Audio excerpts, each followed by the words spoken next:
Notice the tares ध्यान दें, जंगली पौधे was the enemy, Satan, who sowed discord or the seed of discrepancy. वो था शत्रु, शैतान, जिसने विरोध या विरोध का बीज बोया। He was the one guilty of doing this horrible thing. वही था जो इस भयानक काम को करने का दोषी था। Satan sowed his seed from the beginning. शैतान ने आरंभ से ही अपना बीज बोया। When God placed his first harvest of human beings upon the earth, जब परमेश्वर ने मनुष्य जाति की पहली फसल इस धरती पर उगाई, Adam, of course, as yet knew that there was a knowledge of truth. निश्चय ही आदम जैसा कि तब तक नहीं जान पाया था कि वहाँ एक सत्य का ज्ञान था, Right and wrong, and he had never come to that as yet. और सही और गलत का, जैसा कि वो तब तक उस पर नहीं पहुँचा था।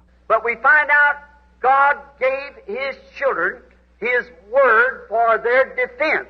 परंतु हम पाते हैं परमेश्वर ने अपने बालकों को उनकी रक्षा के लिए अपना वचन दिया। There we have no other defense than the word of God. हमारे पास परमेश्वर के वचन को छोड़ और कोई रक्षा का ढंग नहीं है। That is our defense. यही हमारा रक्षक है। There's no bombs, no shelters, no hiding places, कोई बम नहीं, कोई शरण स्थान नहीं, कोई छिपने का स्थान नहीं, no Arizonas or Californias or wherever it is. Arizona का नहीं या कैलिफोर्निया या कहीं और ये है। There's only one defense we have, and that is the word. हमारे पास केवल एक ही रक्षक है और वो वचन है। And the word was made flesh and dwelt among us, which is Christ Jesus. और वचन देहधारी बना और हमारे बीच में वासा किया, जो कि यीशु मसीह है। He is our only defense. Being in him, we are saved. केवल वही हमारी रक्षा है, उसमें होते हुए हम सुरक्षित हैं। Not even sin is imputed to a genuine believer. सच्चे विश्वासी का पाप भी नहीं गिना जाता। Did you know that? क्या आप ये जानते हैं? He that's born of God does not commit sin. He cannot sin. वो जो परमेश्वर से उत्पन्न हुआ पाप कर ही नहीं सकता, वो पाप कर ही नहीं सकता। See? It's not even imputed. समझे? ये गिना भी नहीं जाता। Why, David said, "Blessed is the man who God will not impute sin." क्यों? दाऊद ने कहा, धन्य है वो पुरुष जिसके पाप परमेश्वर ना गिने।